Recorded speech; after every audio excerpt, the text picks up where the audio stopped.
À la une de cette édition, célébration du Mawlud par la communauté musulmane du Mali.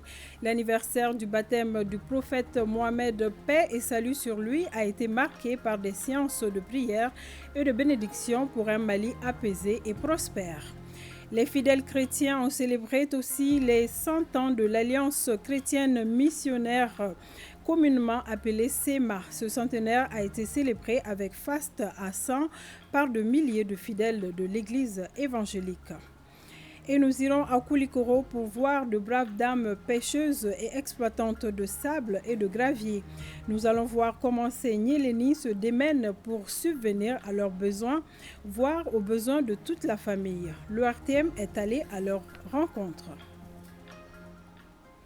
Merci de nous suivre sur ORTM1. Bonsoir, bienvenue dans ce 20h que nous débutons par la célébration du baptême anniversaire du prophète Mohamed, paix et salut sur lui. Les fidèles musulmans ont pris d'assaut les lieux de culte pour prier pour le Mali tout entier. Tous ont formulé des vœux de paix et de stabilité pour la nation. Aliou Abdoulaye Touré.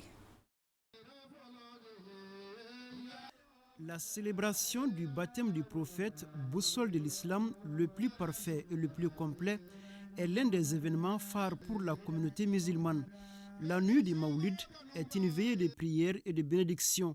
À la Zawiya de Feu Ismaël Dramé à Nyarela, l'imam a entretenu les fidèles sur la célébration du Mawlid avant de formuler des bénédictions pour le Mali. Le Mawlid là, c'est le prophète même qui a commencé. Parce que quand il jeûnait le lundi, on lui a demandé pourquoi il fait la jeûne du lundi. Il a dit ça c'est un jour que moi je suis né. Cela veut dire qu'il a ouvert la porte aux musulmans. Bon, chacun peut fêter à sa manière. Et puis on demande à bon Dieu de préserver notre pays, de préserver nos militaires. Le prophète sallallahu alayhi wa sallam est né le 12 de ce mois où nous sommes, Rabi al-Awwal. Et donc c'est l'occasion pour nous, à chaque fois que cette date arrive, de vraiment célébrer. Dieu dit dans le Coran, certes Dieu et ses anges prient sur le prophète Mohammed sallallahu alayhi wa sallam. Pour vous qui croyez, multipliez les prières sur lui. Même exercice sur le terrain municipal de Lafia-Bougou, où le prêcheur a retracé la vie exemplaire du prophète, modèle de l'islam. Tous les leaders religieux musulmans du Mali qui fêtent Mawlud, on a choisi cette année Mawlud et la réconciliation nationale comme thème principal. La réconciliation, c'est ça que le Mali a besoin aujourd'hui. Nous sommes là ce soir pour implorer Allah subhanahu wa ta'ala afin qu'il mette sa baraka dans notre pays et qu'il y ait de la symbiose, la paix, la solidarité qui entoure tous les fils et toutes les filles de notre pays. Il est bien connu par tout le monde que les musulmans du Mali, depuis les temps immémoriaux, ont toujours été à côté des plus hautes autorités de nos pays pour la stabilité et la stabilisation du pays. Au stade du 26 mars, plein à l'accoutumée, Cheikh Chérif Ousmane Madani Haïdara a invité les fidèles musulmans à s'inspirer du modèle de droiture du prophète Mohamed, paix et salut sur lui. Il a également invité les fidèles à adopter les préceptes de l'islam. À la nation tout entière, il a formulé des bénédictions pour le retour de la paix et la stabilité. Et les populations de Tombouctou ont célébré le Mawlud par la lecture du Saint-Coran. Dans toutes les mosquées, le contexte sécuritaire a obligé les communautés de faire économie de la partie festive en invitant les érudits avec la plus grande foi à faire des bénédictions. Reportage Yéa Tandina. Le Mawlud a été célébré pas en faste, mais avec la foi. Les communautés de Tombouctou ont tenu à leur engagement de respecter les exigences sécuritaires, mais aussi faire les éloges du prophète Mohammed, paix et salut sur lui, une tradition vieille de plus de 6 siècles. Ce rendez-vous du rassemblement et des prières a été mis à profit par les érudits de Tombouctou pour saluer la résilience des populations. Avec une très grande croyance, cela a renforcé notre religiosité vis-à-vis de l'envoyé de Dieu, Mohammed sallallahu alayhi wa sallam. Tombouctou est une ville qui célèbre la naissance du prophète sallallahu alayhi wa sallam. Aucun obstacle ne nous empêche de fêter, quels que soient les soubresauts de l'histoire, à Tombouctou, nous célébrons. Comme à l'accoutumée, les enfants de Tombouctou qui se trouvent regagnent la ville sainte pour prier. Prier ensemble pour le Mali, pour un Mali apaisé, pour un Mali d'union, pour un Mali de cohésion sociale. Je souhaite bon Mawlud et bonne fête et beaucoup de paix pour la région de Bandiagara, pour toutes les autres régions du Mali. De la mosquée Sidi Yahya en passant par la Zawiya des Kuntar jusqu'à la place Sankoré, les lecteurs ont fait les éloges accompagnés de bénédictions aux autorités et aux femmes face à des épreuves particulières. Ceci est une belle victoire de la communauté musulmane, est une belle victoire de la communauté de Tombouctou qui par leur résilience. Pour nos autorités de la transition, de bénédiction, pour que le charge de gérer ces pays au quotidien puisse être facile. Nous remercions et nous félicitons également toutes les communautés de la région de Tombouctou pour les efforts de résilience, pour les efforts de compréhension des exigences sécuritaires. Nous sommes en période de couvre-feu. Les communautés musulmanes ont accepté de se conformer à ces exigences.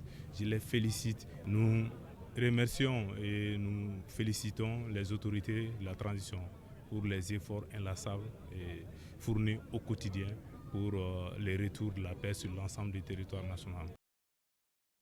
Les familles Touré de Bamako ont respecté la tradition de la préparation du beignet du Mawlud. Comme à l'accoutumée, les hommes ont cotisé et les femmes ont acheté les ingrédients nécessaires pour la préparation de ce mets tant convoité. Nous allons tous goûter avec Bemba Sibi. Du mil, du riz, du sucre et d'autres ingrédients mélangés. La pâte obtenue est frite et voilà le beignet, le traditionnel beignet de Mawlud. Plus qu'un aliment, c'est un lien social car chaque ingrédient pris individuellement ne peut donner le beignet. C'est ensemble que la magie opère. C'est cette unité qui se manifeste à chaque célébration de Mawlud dans les 27 grandes familles Touré de Bamako. C'est une grande fête. Cette fête-là nous permet aussi de faire l'opinion. Ça nous permet d'être unis. L'union fait la force, quoi. Les frères et sœurs qui sont dehors, les tantes, tout le monde vient. On le fait. Les enfants, les petits-enfants, tout le monde. Chacun s'y retrouve et joue sa partition. Les plus jeunes se chargent de la friture, d'autres de confectionner la pâte, le tout sous la supervision des aînés. Entre la fumée et la chaleur du feu se trouve en bonne place la chaleur humaine, la joie, la gaieté, le bonheur surtout de participer à cette aventure de solidarité et de partage. On fait des galettes, en même temps aussi, on fait des sacrifices. Pour ceux qui n'ont pas les moyens, ceux qui n'ont pas les moyens aussi, on les arrange. Parce que la bénédiction aussi est un armement. Les galettes, on le donne à tout le monde. Il n'y a pas que la famille, hein. On le donne à tous les voisins, tout le quartier, les Bamakokura, Tomigorobu, tout. Ces beignets seront donc dégustés par plus d'un conformément à la tradition établie par leurs ancêtres. La génération actuelle continue de plus belle à raviver le flambeau.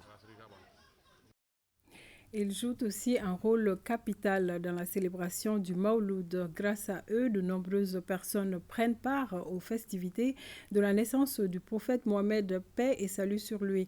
Eux, ce sont les transporteurs. La rédaction s'est intéressée à leurs recettes. À l'occasion du Mawlud, Boukari Koulibaly a fait un tour en ville suivant son reportage. Des moyens de transport à perte de vue. Ici, nous sommes au stade du 26 mars. Sotrama, taxi, mototaxi et bus inondent l'entrée. Et pour cause, la célébration du Mawlud, une véritable aubaine pour les transporteurs en commun.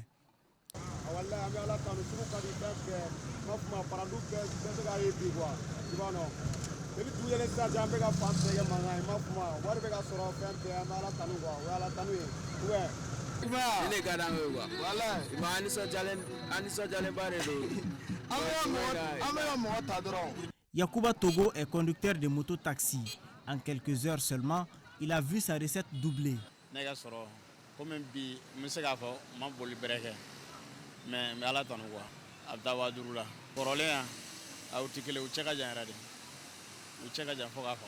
Contrairement à son collègue Chakhoumar Traoré, qui n'a pas encore atteint sa recette journalière. Ça commence mieux. Oui, si ça continue comme ça, vraiment, ça sera du meilleur. Même j'ai avec moi pour le moment 6500. Mais j'ai dépensé du carburant et d'autres. Le Mawloud n'est pas profitable qu'aux transporteurs urbains. Cette rencontre spirituelle profite également aux conducteurs étrangers.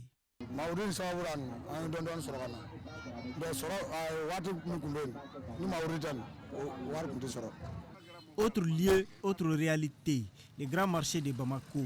Ici, tout semble timide au dire de ces conducteurs de taxi.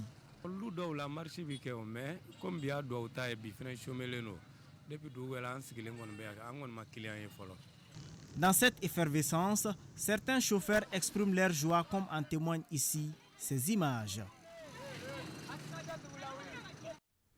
Je le disais dans les titres, 1923-2023, cela fait 100 ans que l'Alliance chrétienne missionnaire communément appelée SEMA a posé sa valise au Mali. L'Église chrétienne évangélique est née de cette alliance. Ce centenaire a été célébré avec faste à 100 par des milliers de fidèles de l'Église. 2 jours durant, ils ont échangé sur l'historique de l'Église, la voie à suivre pour maintenir le flambeau et des prières pour la nation. De son, la correspondance de Drissa Koné. Ils sont près de 3000 fidèles à prendre part à la célébration de ce centenaire de l'Église chrétienne évangélique du Mali. Après une nuit bien remplie de prières au sein de l'Église, c'est la place de l'indépendance des saints qui a servi de cadre. C'est un événement qui se fait rarement. Et ceux qui ont été les pionniers ne sont plus. Et nous qui sommes la nouvelle génération, c'est un tremplin pour nous de préparer et d'organiser cette festivité. Bon, qui est unique peut-être. Il n'est pas sûr, il n'est pas évident que 100 ans après, nous serons ici à 100.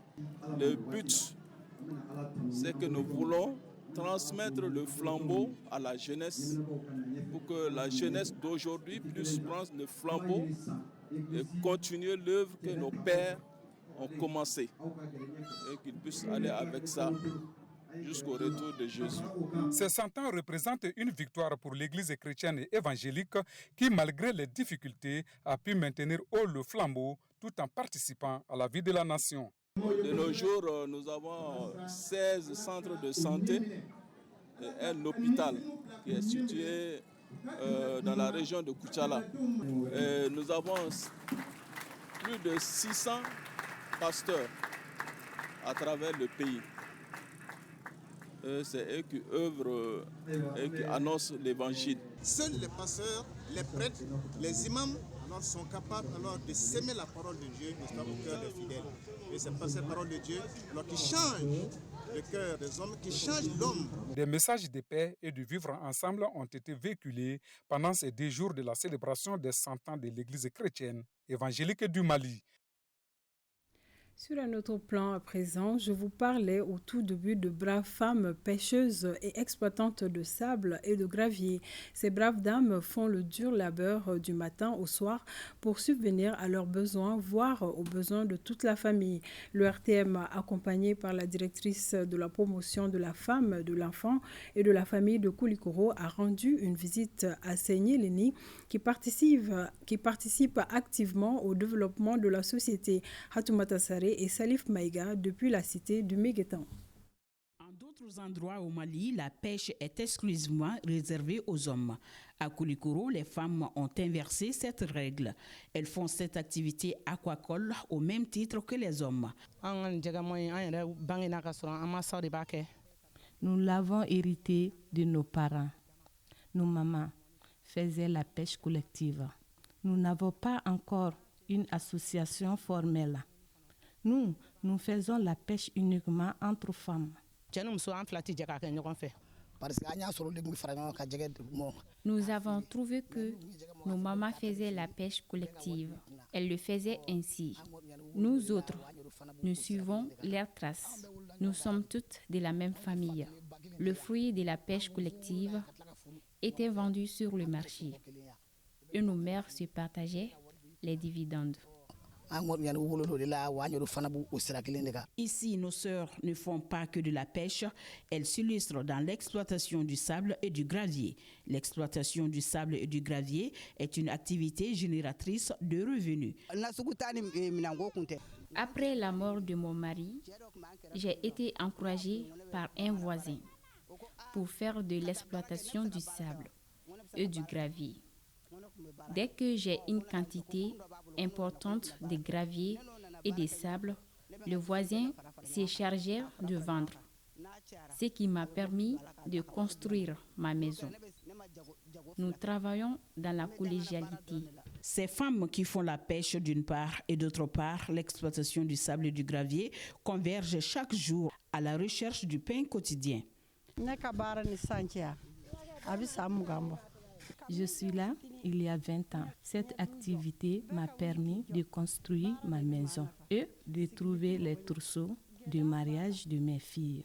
Je demande à toutes mes sœurs de se battre pour leur épanouissement. Ces deux activités exercées par les femmes dans le fleuve ne sont pas sans conséquences. Les actrices du jour nous informent qu'elles font face aux infections cutanées et autres maladies hydriques. Comme on le dit, il n'y a pas de sous-métier, mais des sortes gens. Les femmes pêcheuses et celles qui font l'exploitation du sable et du gravier se disent être très fières de leur métier qui leur permettent de vivre avec dignité. En troisième région, 19 millions de francs CFA, c'est la valeur des vivres et non-vivres gracieusement remise aux personnes vulnérables vivant avec le VIH et à la pouponnière de la ville de Sikasso. Le don qui s'inscrit dans le cadre du mois de la solidarité et de la lutte contre l'exclusion est de la mairie de la commune urbaine, appuyée par la collectivité de la région Yoruba Diabaté, compte rendu. La solidarité est une vertu cardinale de la société malienne. La mairie de la commune urbaine de Sikasso fait sienne de cette valeur en remettant des vivres et des non-vivres aux représentants des déplacés du centre, aux personnes vulnérables et celles vivant avec le VIH. Le geste s'inscrit dans le cadre du mois de la solidarité et de la lutte contre l'exclusion. Nous avons décidé de donner un appui aux déplacés venus du centre, aux enfants qui sont dans le campement, aux vulnérables qui sont gérés par la structure CERCES, certaines femmes veuves, mais aussi les CGS savent que dans nos écoles, il y a des enfants souvent qui n'ont pas de cahiers. Nous avons décidé d'accompagner ces enfants. Le don est composé de riz, de maïs, de petits milles, de pâtes alimentaires, d'huile et de fournitures scolaires. Il a coûté 19 millions de francs CFA à la mairie, appuyée par le conseil régional de Sikasso. Les bénéficiaires saluent les responsables de la mairie pour cet appui combien important pour les personnes vulnérables. Je suis très contente. La mairie n'est pas sa première donation. Par le passé, certaines veuves ont reçu du petit mille. Nous remercions la mairie pour cet appui. En marge de cette cérémonie, des kits scolaires ont été remis aux enfants des déplacés et ceux ayant perdu des parents pour la défense de la patrie.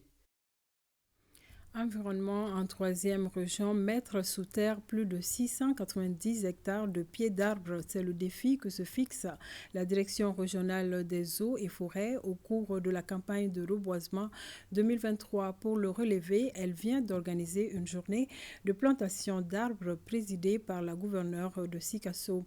Une journée marquée par des missions de contrôle et de protection des forêts classées contre l'orpaillage et le dragage, entre autres. Moussokoro Sérémé, Souleymane Bamba. Les alentours de l'échangeur de la ville de Sikasso sont les espaces choisis par les soldats régionaux de l'environnement pour magnifier cette journée de plantation d'arbres initiée dans le cadre de la campagne de reboisement 2023. Une campagne placée sous le thème « Arbres ressources du futur ». Le pari de cette édition pour la direction régionale des eaux et forêts est la production de plus d'1 270 000 plants, toutes espèces confondues, sur un espace de 691 hectares. À la date d'aujourd'hui, la direction régionale a évalué la production de plants à 10 200 000 plants, un taux de réalisation de 76%. Nous avons constaté qu'avec les changements climatiques, les ressources forestières commencent à s'amenuiser. Si on n'y prend pas garde, les générations futures ne vont rien trouver. Pour permettre aux générations futures de bénéficier d'une meilleure ressource environnementale et un avenir plus vert et durable, l'autorité régionale invite la population à favoriser la plantation d'arbres à la lumière de ses bienfaits. Une plantation d'arbres, c'est une action très noble qui permet d'abord, avant que ça ne serve à nos générations futures, Ça permet de préserver d'abord l'environnement et de lutter contre la déforestation et de combattre le changement climatique. Si chaque Malien plantait un arbre, je crois que l'environnement serait préservé. La journée de plantation d'arbres dans la région forestière de Sikassou prévoit entre autres des campagnes de sensibilisation sur le thème 2023, des missions de protection dans les forêts classées contre leur paillage et des missions de lutte contre le dragage dans la forêt de la Bagoué, commune de Fenkolo-Ganadougou. Et à Caille, fin vendredi dernier, de la 3e session ordinaire du Conseil régional. Pendant 5 jours, les 23 conseillers venus des différents cercles de la région ont échangé autour de l'élaboration du plan de passation du budget au titre de l'année 2024. On en sait plus avec Balkissa Sadibou Chérif Aïdara. Il s'agissait, au cours de cette 3e session ordinaire du Conseil régional de Caille, de faire le bilan des activités réalisées pendant les 3 premiers trimestres de l'année 2023 et de dégager des perspectives pour les trimestres à venir. Selon le président, 2024 sera une année riche en activités. C'est surtout des investissements, c'est des projets de réalisation de routes, des tronçons, même notamment à Caille, mais également d'autres activités auxquelles nous faisons face d'habitude, notamment les aménagements de plaine, les aménagements hydro-agricoles pour pouvoir booster l'économie au niveau de la région, notamment comme vous le savez déjà, nous sommes en partenariat avec certaines structures du Brésil qui vont venir pour pouvoir nous appuyer, concrétiser ces projets que nous avons initiés avec eux, notamment dans la culture du manioc, du riz. Une autre activité phare annoncée, c'est le forum économique régional que le Conseil régional entend organiser d'ici à la fin de l'année 2023. Le forum de cette année, on souhaiterait qu'il soit beaucoup plus inclusif, notamment au niveau du territoire national, mais également qu'il soit vraiment ouvert sur la diaspora et sur l'étranger. Donc à ce titre-là, nous sommes déjà en pleine activité avec des structures qui nous accompagnent pour faire en sorte que ce forum-là puisse être vraiment un très grand forum qui va avoir la participation des gros investisseurs qui viendront voir les potentialités au niveau de la région de Caille et pourquoi pas au niveau du Mali. Les regards sont à présent tournés vers la session budgétaire qui se tiendra en octobre en vue de dégager le budget prévisionnel 2024 pour le développement de la région de Caille. À Koulikoro, concertation sur le changement climatique initiée par l'ONG AFAD et son partenaire Save the Children. Mercredi dernier, à l'issue des travaux, les participants ont formulé des recommandations pour l'atteinte des objectifs du programme, à savoir la prise en compte des besoins des enfants, des jeunes et des femmes contre les effets néfastes du changement climatique. Ousmane Koïta.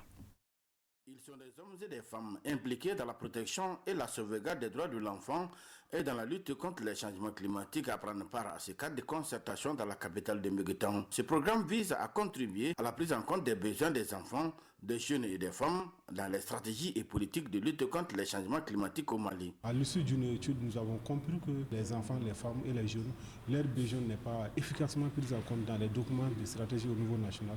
Donc c'est pourquoi on a fait ce cadre de plaidoyer pour que ces recommandations seront remises aux autorités. Save the Children International va faciliter le partage des connaissances et des bonnes pratiques entre les organisations de la société civile afin d'améliorer leur expertise technique.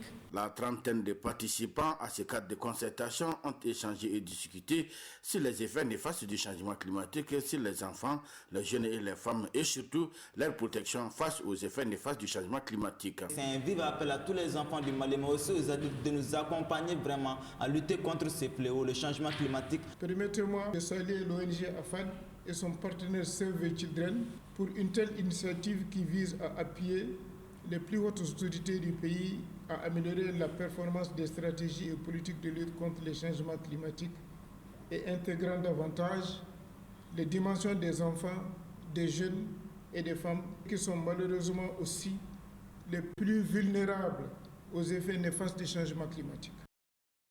Célébration du Mawloud, les ressortissants de Djenné et ceux de Tombouctou à Bamako n'ont pas dérogé à la règle pour magnifier la date anniversaire du baptême du prophète Mohamed, paix et salut sur lui.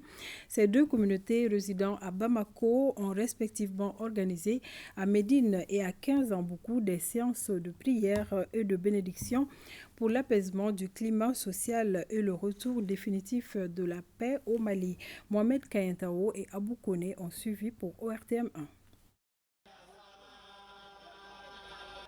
L'édition 2023 de la célébration du Maoulid, baptême du prophète Mohamed, paix et salut sur lui, a été un moment de prière, de bénédiction et de recueillement. L'occasion est saisie par l'association des ressortissants de Djenné pour la célébration du Maouloud de prier pour le retour définitif de la paix au Mali. Il y a 50-60 ans quand même que la même cérémonie s'organise ici. C'est pour commémorer la naissance de notre prophète. Et puis le baptême, c'est une grande fête chez nous à Djenné. C'est l'une des plus grandes fêtes chez nous à Djenné, à Tombouctou d'ailleurs. Donc nous magnifions le prophète, nous lisons le Bourda, et on fait des bénédictions donc pour la paix au Mali aussi en même temps. Les prières aussi vont à l'endroit de nos plus hautes autorités. Et c'est Dieu qui les a confiées l'autorité. Et nous prions pour qu'ils puissent exercer cette autorité pour le bien-être des populations du Mali, pour la prospérité du pays, pour la paix dans ces pays.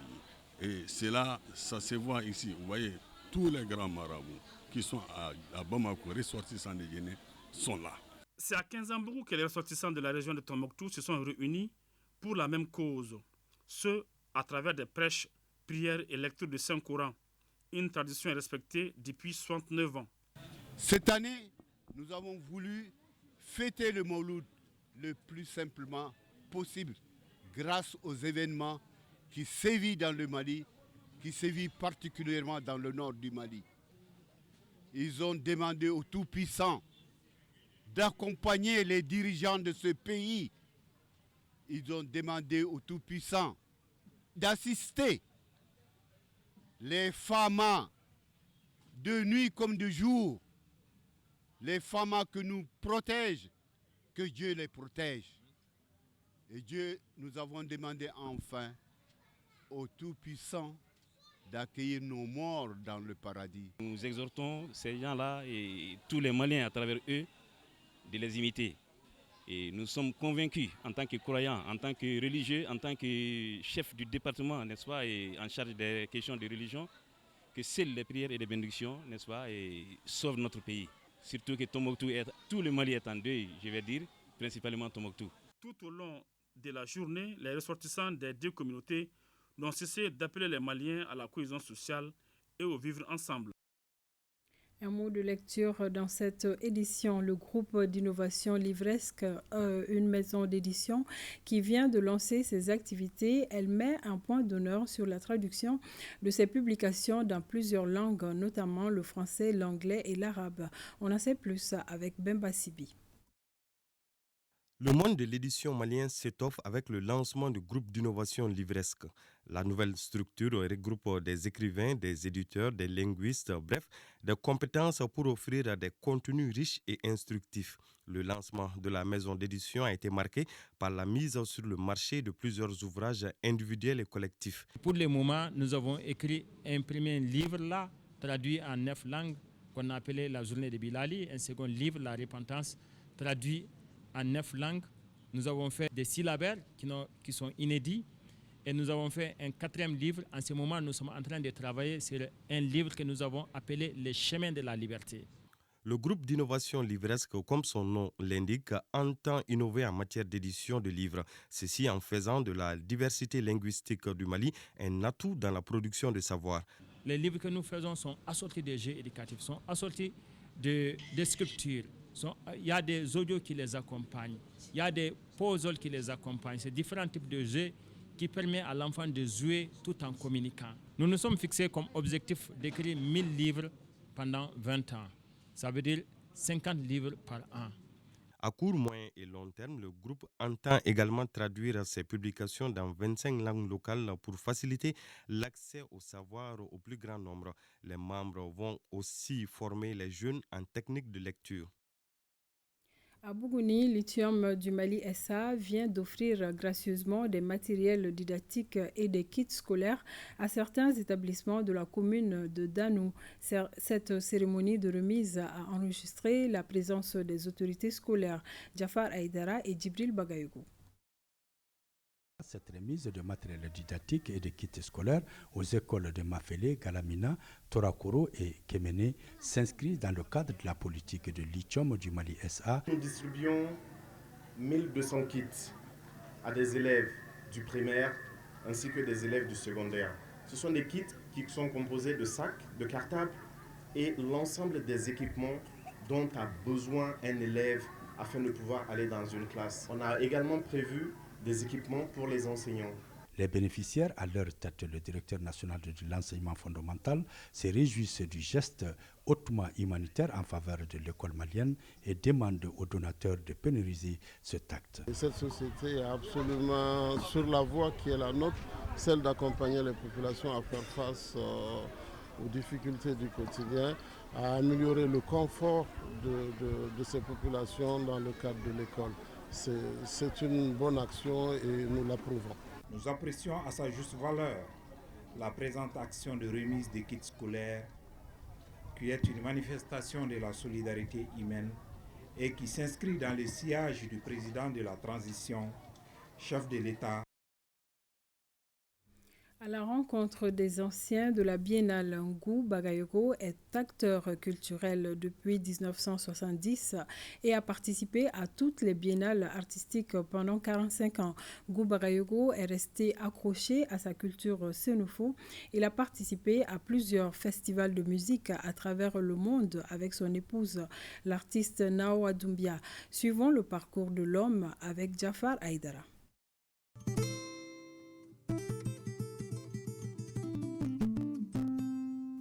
Bagayogo est né le 6 juin 1948 à Zanfere-Bougou, arrondissement de Nkourala, cercle de Sigasso.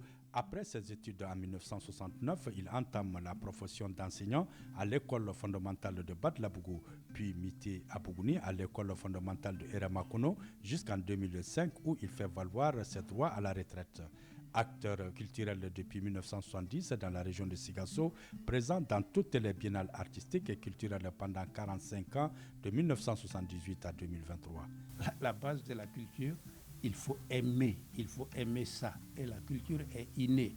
Il y a des choses dans la vie qui font que vous apprenez à être acteur et excellent acteur culturel. C'est peut-être mon cas. J'ai aimé ça depuis. J'ai participé à toutes les biennales de l'ancienne région de Sikasso de 1978, l'année où Nawa a chanté Banani, les solos de chant Banani, que j'ai arrangé accompagné à la guitare sèche jusqu'à la biennale. Et jusqu'à ces jours, j'ai participé à toutes les biennales. Et ça me fait 45 ans de biennale avec l'ancienne région de Sikasso. Acteur, compositeur, arrangeur et compositeur à la guitare de chœur face au bara de la troupe de Sigasso et la chanson Tigné de Laban de Nahawa Doumbouya en 1980 avec la troupe de Sigasso, cette même chanson décroche le prix au concours Découverte RFI pour la meilleure inspiration traditionnelle. En 45 ans, je peux dire il y a 3 décennies où on faisait tout comme ça, on était très content quand ta région était classée parmi les 3 premiers. On était content, on prenait le diplôme sur papier, on était très content. Ouaritala, il n'y avait pas d'argent dedans. C'est à partir des années 2003, 2005, 2010 que Ouarikou Donala. Pendant 45 ans, je ne sais pas comment on donne des satisfecits aux artistes ou comment on donne par exemple des médailles aux artistes au niveau national. Je n'en ai jamais eu en 45 ans. J'ai promené tous les continents du monde entier avec Nawa Doumbia et son groupe musical dans beaucoup de grands festivals du monde. Et c'est là où j'ai vu et j'ai compris que le monde entier aime le Mali pour sa culture. Et ça m'a beaucoup fait plaisir. À rappeler qu'Ngou Bagayogo, pour son coup d'essai comme directeur de la troupe culturelle et artistique de la nouvelle région de Bougouni à la Biennale Mopti 2023, a été un coup de maître en classe en Bougouni, 2e nationale sur 20 régions du Mali. Et à suivre juste après ce journal, le message de la marraine du mois de la solidarité et de la lutte contre l'exclusion, Madame Touré, Lobo Traoré. C'était l'essentiel de cette édition. Merci de nous avoir suivis. Bonsoir.